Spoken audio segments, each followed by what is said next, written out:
ter sido, mas quem sabe o que foi? Né? Ficam as seguintes questões. Por que Canaã foi amaldiçoado e não seus irmãos? Se os filhos levavam a maldição do pai, tinham que ser os quatro amaldiçoados, não somente Canaã. Por que Canaã foi amaldiçoado e não Cã, seu pai? Se foi Cã que viu, por que amaldiçoou o menino? Estaria Canaã dentro da tenda? Quem é que sabe, né, irmã? Eu penso que sim. Agora, seus irmãos não foram amaldiçoados, somente ele.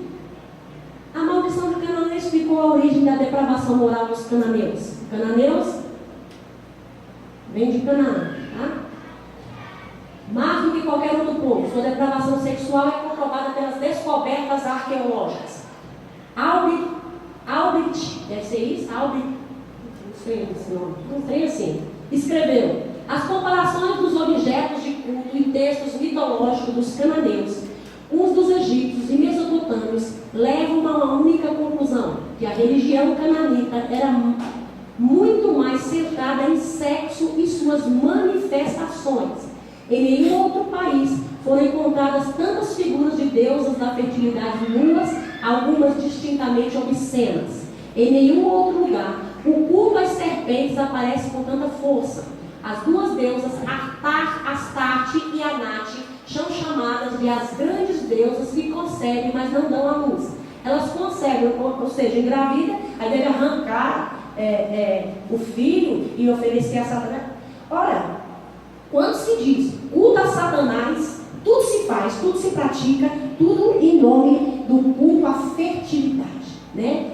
Tantas coisas assim que a gente olha, né? Só Deus não se admira, porque conhece o homem na profundeza, né? Além disso, para explicar a razão para o extermínio dos cananeus, Gênesis 10, ajuda a identificar, porque Deus deu uma ordem: aonde você chegar, se tiver cananeu, mate todos. Aí o que eles faziam? Casavam com eles. Casavam com eles. Deus mandou matar, eles casavam. É o que dá você querer ter mais misericórdia do que Deus. Não é Deus que está mandando, gente? Deus está mandando? Você mandou, acabou. Não, eles casavam com eles. Ora, os cananeus são relacionados com Moisés. São relacionados, pois Moisés sabia que seriam muitas associações de Israel com esses povos. E também Israel devia saber claramente quem era cananeu e quem não era, por causa do dever de expulsar da terra de Canaã. Deuteronômio 20:17 e paralelo. São vários versículos que falam sobre isso. A ordem de Deus para destruir os cananeus está em Deuteronômio 20:16 ao 18. Infelizmente, devemos perceber que Israel falhou em aplicar completamente o ensino dessa passagem. Eles não destruíram totalmente os cananeus e, por vezes, se casaram com eles para seu próprio prejuízo. Então, quando a gente vê sobre isso, sobre essa maldição, essa maldição veio reverberando e veio passando de geração em geração, chegou aos nossos dias e chegou a esses dias, como hoje na construção dessa torre, né? Aí aqui fala sobre a descendência de Jafé, né? Porque toda a origem das nações estão nesses três filhos de Noé: Sem, Cã e Jafé. Todas as nações nasceram a partir desses três homens, né? Com bênçãos e com maldições, como acabamos de ver. As gerações de Jafé, Gênesis 10 diz: Gomer, Magog, Tubal, Meseque. A Bíblia fala muito sobre isso, né? Principalmente em Apocalipse, quando esses povos marcharão contra Israel para destruir Israel. Nós vimos isso aqui quando estudávamos sobre isso. Território de Jafé. Estes ocuparam um território mais ao norte, que mais tarde se tornou conhecido como União Soviética. Esses povos aqui. A Rússia já se candidatou à posição de regente do mundo. Obviamente ficou o foco dessa ambição que será usada para os atrair ao Armagedon. Né? Lembra quando havia a Guerra Fria entre Estados Unidos e Rússia? Que um queria dominar, o outro queria dominar, e Deus foi lá e deu uma machadada, foi para um lado, foi para o outro, mas ninguém domina nada aqui não, porque não está em tempo agora. Né? Mas mesmo assim, quando se levantar o anticristo, essas nações se unirão ainda, porque o intento ainda está no coração e na mente de domínio, dominar. No Armagedon nós vamos ver bem isso. No texto a seguir, Ezequiel fala de Rosa, Meseque e Tubal, componentes do boto descendentes de Jafé. Eles fazem parte do conglomerado de nações que disputará a supremacia sobre as terras de Siná e do resto do mundo, algo que foi prometido a Israel. Em Ezequiel 38 diz: Far-te-ei que te volvas, porei os olhos no teu queixo, te levarei a ti, a todo o teu exército, cavalos e cavaleiros, todos vestidos de armamento completo, grande multidão com pavês e escudo, enquanto todos a espada. Né? Deus se levanta contra eles. Né? Origem das nações. E o outro descendente, Sem, que é de onde veio Abraão. Né? Os filhos de Sem são Elão, Assur, Arfaxade, Lut e Arã. Do nome de Sem veio o termo semita, que designa mais especificamente o sangue judeu. O território de Sem está em Gênesis 10:30. Habitaram desde Messa, indo para Cefá, montanha do Oriente. Essa passagem bíblica dá aos judeus uma região mais ampla do que aquela que ocupam agora. Sem é considerado o pai de todos os filhos de Éber, seu bisneto. Os israelitas são descendentes de Éber, por isso são chamados de hebreu, por causa de Éber. Os árabes possuem uma descendência judaica, mas não como descendentes de Sem, pois são filhos de Abraão com a escrava, e não com Sara, e não com a esposa.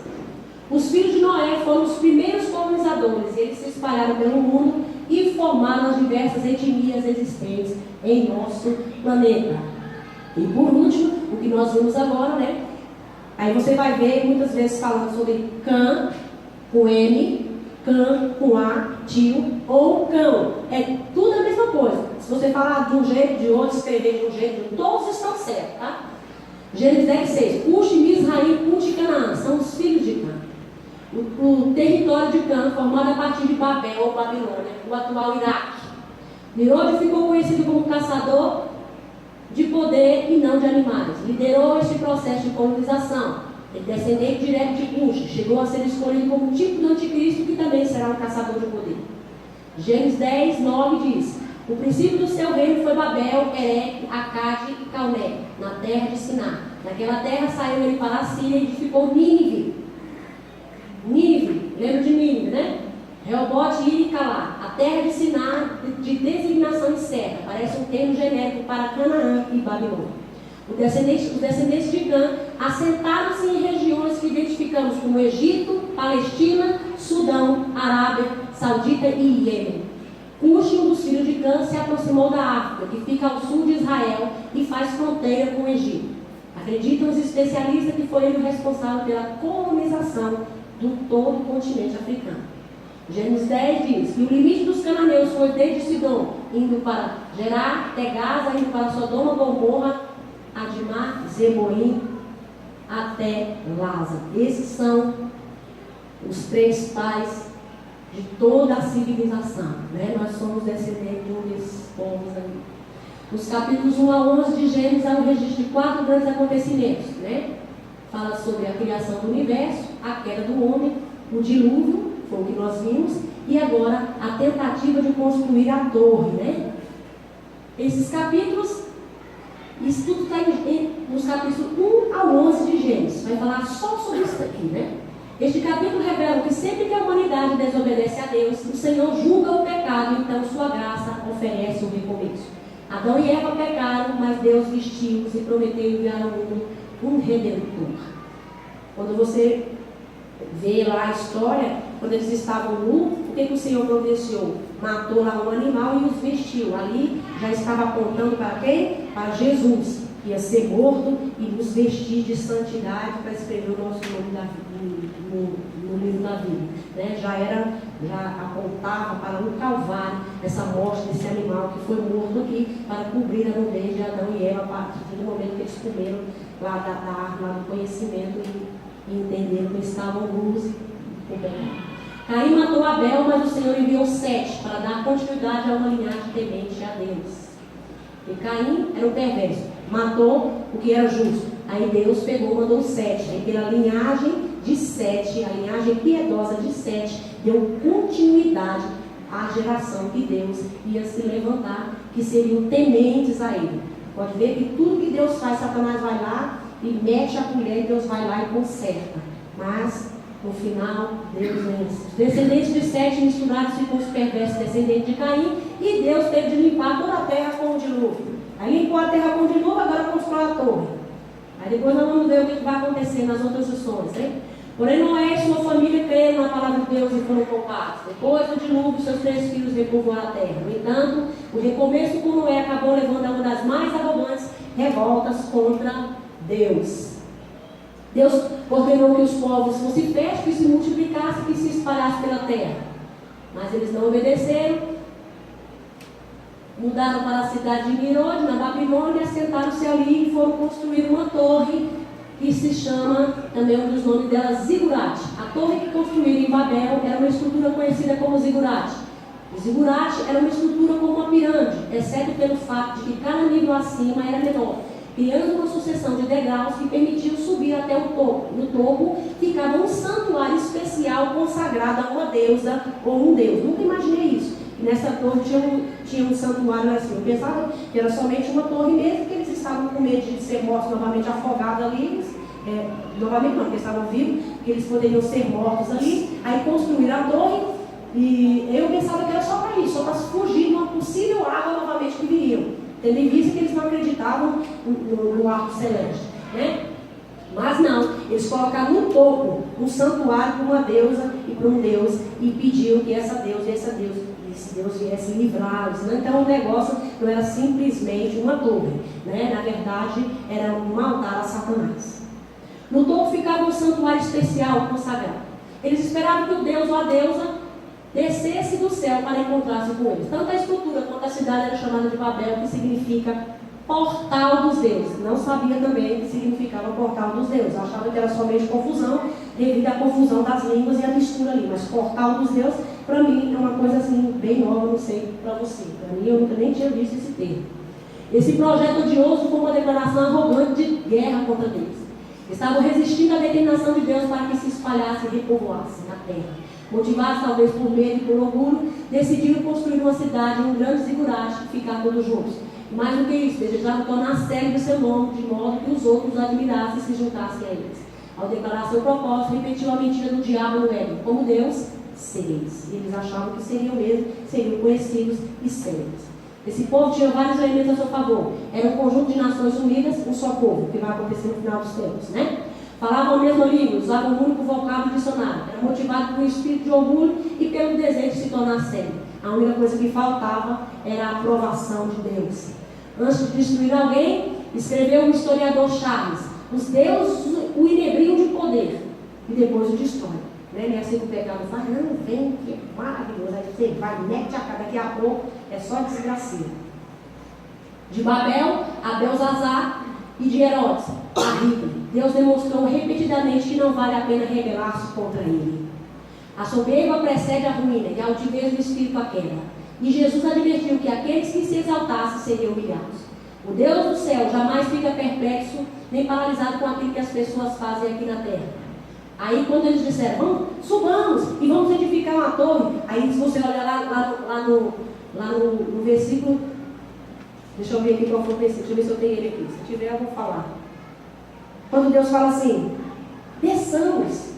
Quando ele fala desçamos, ele está falando Pai, Filho e Espírito Santo. Mas já existia até assim: Pai, Filho e Espírito Santo. Desçamos, vamos ver a torre. Até a torre era tão ridícula que do céu ele não conseguia ver. Vamos descer lá para ver a torre, que ele está achando que é tão grande coisa. Aí chega lá uma coisa desse tamanho. Desse tamanho. E aí, por isso que o Salmo 2:4 diz assim: por que se amotinam as nações e os povos clamam em vão? Os reis da terra tomam posição, e os governantes conspiram unidos contra o Senhor e contra o seu ungido e dizem: façamos em pedaços as suas correntes, lancemos de nós as suas algemas. Do seu trono, do céu, o Senhor põe-se a rir, caçoou a deles. Deus caçoou da torre. Vamos lá, bora lá ver a torre lá. Vamos descer, porque daqui não dá para ver. Aí desceu. Isso aqui. Mas só mesmo o homem mesmo vai fazer uma besteira dessas. Venham e desçamos e confundamos a língua que fala, para que não entendam mais uns aos outros. Não confundir lá as línguas, eu não quero mais fazer essa palhaçada aqui. Aí confundir. Aí o Senhor dispersou dali por toda a terra e pararam de construir a cidade. Por isso foi chamado Babel, porque ali o Senhor confundiu a língua de todos. Dali o Senhor nos espalhou por toda a terra. O julgamento de Babel não tratou apenas dos pecados imediatos, mas também ajudou a prevenir problemas futuros.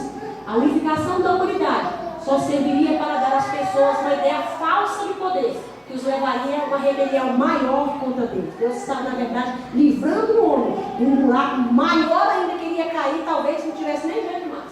Ao confundir sua linguagem, dispersaram Deus em sua graça, poupou a vida deles, deu-os a oportunidade de voltar para o Senhor.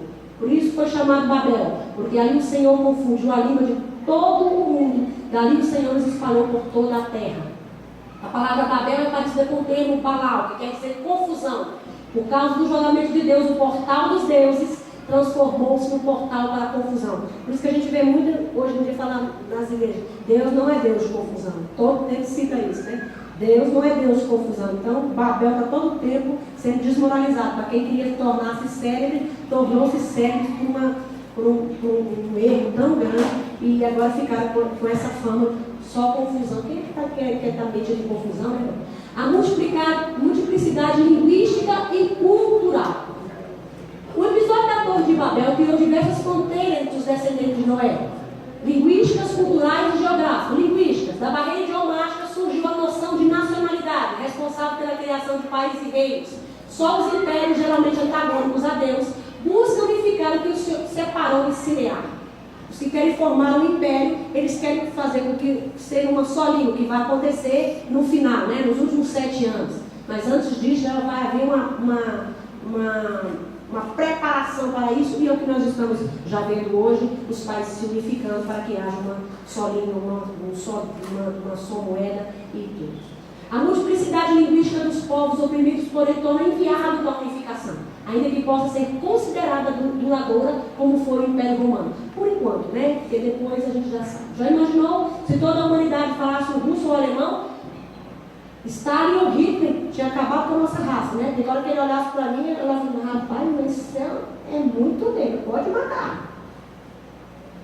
Porque ele queria uma raça ariana, pura, olhos claros, pele quase transparente. Tipo aquele Daniel, Daniel, né, que toca ali a bateria. Tipo aquele ali. Acho que nós aqui não sobrevivemos nenhum, não. Hitler pegar nós e... Não, vocês não servem para nada, não. Graças a Deus que Deus multiplicou essas línguas aí e colocou essa barreira linguística, colocou barreiras culturais e colocou barreiras geográficas, mares, montes, vales, e aí esses líderes mundiais não conseguem dominar o mundo. Conclusão: o episódio de Babel não impediu a proclamação do Evangelho.